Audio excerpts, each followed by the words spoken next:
Welcome to the announcement video for the images that have been shortlisted for the final judging round of the Wildlife in Motion category in the Pangolin Photo Challenge.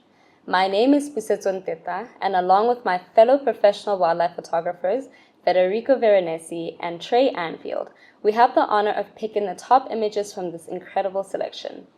We will be making our final decisions and announcing the winners on Sunday, so make sure you're subscribed to the channel so you don't miss the show when it's released.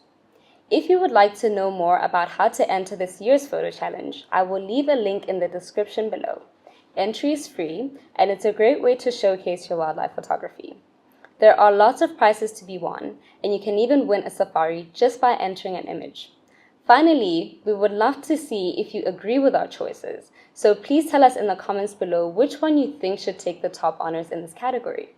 Enjoy the show, and we hope to see you on safari soon.